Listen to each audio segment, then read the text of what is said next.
Maybe you're a DIY mechanic that just got their first project car and you're collecting your first set of tools. Or maybe you're an expert mechanic who's been doing this for decades, or maybe you're even a professional. You know the value of specialty tools. I'm going to assume that you already have your basic tools, your screwdrivers, your wrenches, your socket set. What I'm going to show you today are 5 of my most favorite specialty tools. Now these are tools that save me tons of time. They keep me from breaking my knuckles, and they just get those big daunting jobs that seem like they're going to be a challenge and just knock them out of the park in no time at all. Okay, so number 1, you probably already have this if you're more experienced, but if you're just getting started, you need to have a 1/2 inch impact of some sort, either air impact or battery. I really like the battery powered ones because they're nice and handy. You can carry them out to the driveway or with you to the racetrack. You can take them off up into the mountains when you're off-roading, whereas the air tools need an air compressor. Both of them work great. They have tons of torque. They'll zip off your wheel lug nuts in no time. They'll zip off your big suspension bolts, your huge 14, 16 millimeter suspension bolts in no time. Get the nuts off any undercarriage trays, any kind of braces that you have underneath the vehicle. Super easy. Tons of torque. You kind of got to be careful sometimes because you can just literally spin a bolt and pull it apart like a Twizzler's stick. But extremely useful. If you don't have one of these, this is number 1 for a DIY or a professional mechanic.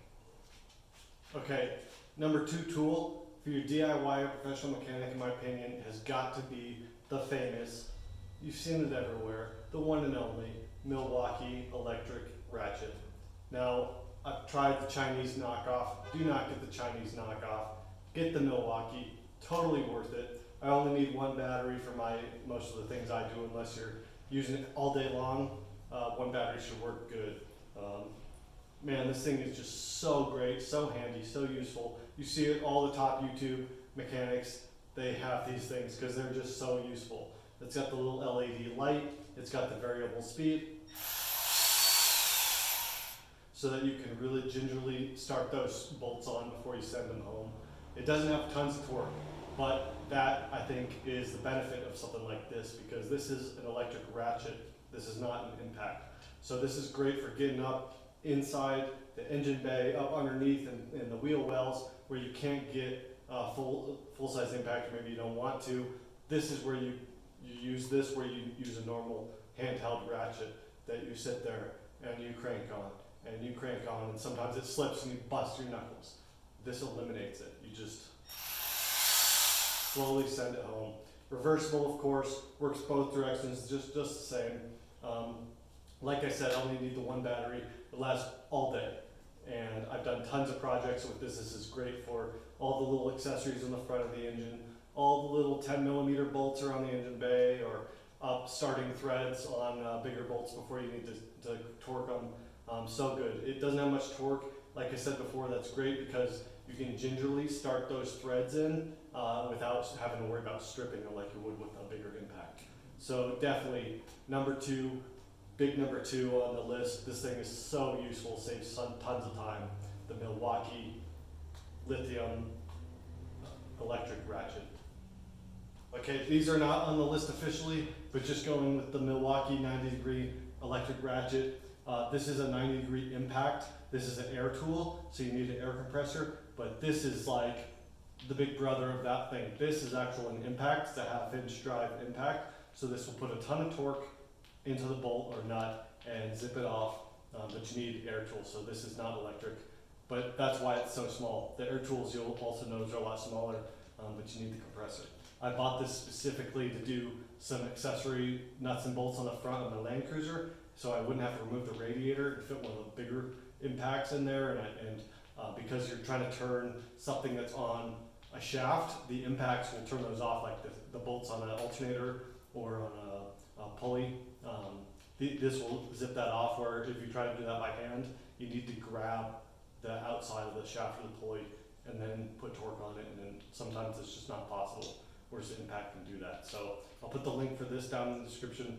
So useful. This is probably like number 6 on my list, but this is top 5, so we won't talk about that. And then also, since you're getting the Milwaukee impact, or I'm sorry, the Milwaukee 90-degree Ratchet, this is a drill, just electric drill, 90 degree. I bought this for doing heat shields up underneath my Land Cruiser, and it's so useful to get up underneath there, and you can drill at all different angles. Just takes a normal drill, has a normal chuck, also variable speed, reversible direction, you know, all the things you expect. Works great, drills holes, awesome. Okay, so back to the list, number 3, I would say you need a 1/4 inch impact like this Milwaukee here. So this just uses the quick release style, 1/4 inch hex impact type socket, reversible direction, it's got the LED, it's got a variable speed trigger, you know, lithium, Milwaukee 18 volt batteries. So useful, not much to say about these other than these are just totally awesome. These things eat 10mm bolts in your engine bay, 12mm bolts and nuts, you know, zip things off, intake manifold, intakes off, exhaust manifolds off, you know, a couple bolts here, fuel rails off. So useful. This thing will strip down an engine in no time flat. Not quite as much torque as the big boys, but plenty of torque for most of your nuts and bolts on an engine. Super useful, number 3. Okay, so number 4 on the list, ACDelco electronic torque device, I guess. It's not really a wrench. This is a really cool torque meter that you can put on breaker bar, or you can put it on a smaller ratchet with an adapter. So it's got a 1/2 inch drive lug and a 1/2 inch receptacle on it, and it measures the torque between the two. So it's got a digital readout. You can either set it to a predetermined torque setting, and then it will beep when it reaches that. It'll sort of beep louder and louder until it beeps solid, and that's the torque setting. Or you can just read the digital readout and go freehand. Super useful because you can use this for your lug nuts, for your wheels. You can use this for big heavy duty bolts that you need the 1/2 inch drive for. So this goes all the way up to almost 150 foot-pounds. So you can use it for your lug nuts, you can use it for big suspension bolts. Also you can use a little adapter and put a smaller ratchet on it, and you can do your spark plugs, you can do your engine bolts, you can do smaller things that you don't need the big breaker bar for. You can just use the small ratchet. So this is great, you know, of course it does imperial, foot-pounds and inch pounds. It also does metric at Newton meters. So useful. Definitely recommend this little ACDelco torque meter. Okay, so for number 5 on the list, I would go with the vacuum style brake bleeder. So this uses an air compressor input on one side. It's got this variable trigger, and then it puts when you pull the trigger, it puts vacuum on this tube here. So this has a nice rubber nipple that will go over the top of your brake bleeding nipples or other kind of hydraulic systems, and allow you to put pressure, vacuum pressure on there while you slowly break them loose with your wrench. It will suck that fluid out without introducing any air to the fluid, pull your new fluid through the system. It's got the nice clear tube so that you can see when the fresh fluid has come in. You can see when the air bubbles have stopped. What I do is I just keep that little pressurize on there. This is hanging there next to the vehicle. This is stuck on the bleeder, so you don't need to touch it. And then slowly tighten that bleeder nipple off until it's sealed. Boom, perfect bleed job every single time. I use this on my Miata, I use this on my Honda, I use this on my Land Cruiser.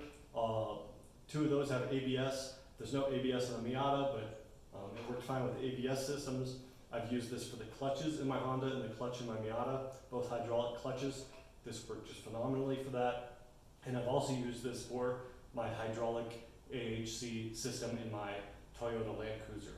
It has a hydraulic height adjustable suspension, and I've used this to bleed the system in that vehicle. Also worked awesome.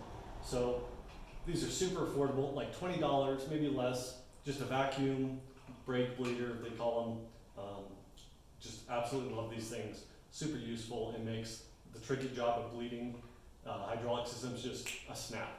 You don't have to get your wife or your friend to press on the pedal. Okay, release the pedal, press on the pedal, release pedal. Try to do this whole dance, telling somebody else what to do. Oh, what, you said press, I released it. Oh no, now we got the big air bubble.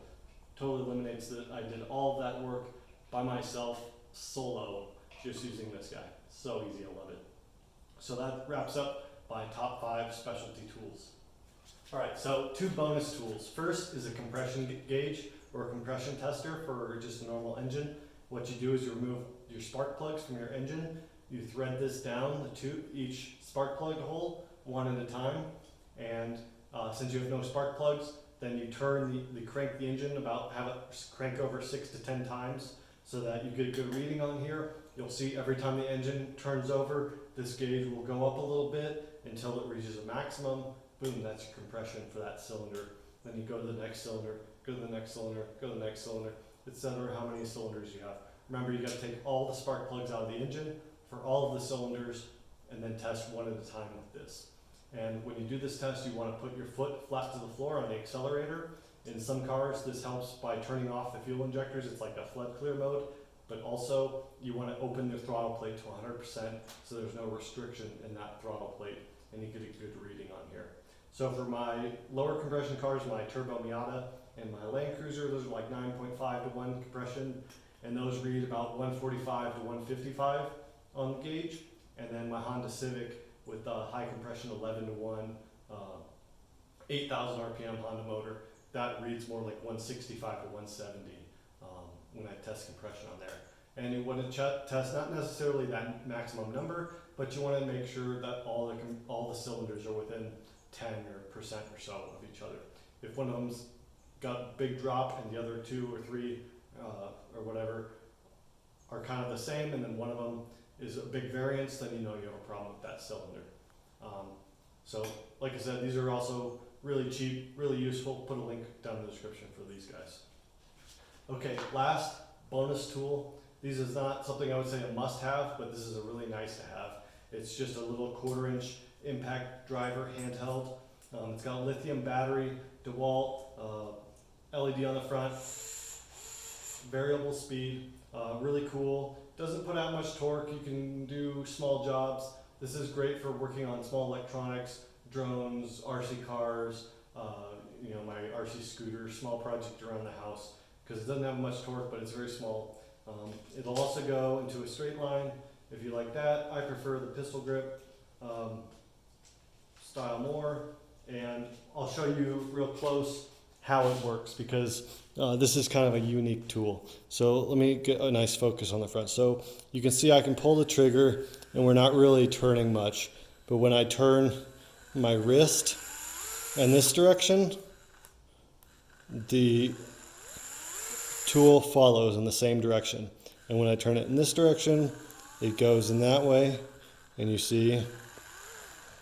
So this tool has a gyro inside that measures the rotation, and it's just extremely intuitive. You can see as my hand rotates.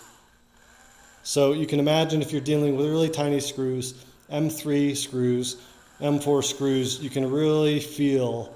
You can go in, you can go out, oh, I'm cross-threaded, let me back it up, and then let me send it home. So extremely useful tool. Very useful. There's those other ones you see that are similar, but they're just on or off, which is beep or nothing, all or nothing. This, variable, reversible, you don't have to flip a switch or anything, just, I love it, it's super cool. So I'll put the link down in the description for this also. But yeah, so that's my top 5 most useful, most favorite, most loved specialty tools for the DIY mechanic, the professional mechanic, anybody who wants to save themselves time and stop bruising their knuckles. So thanks for watching.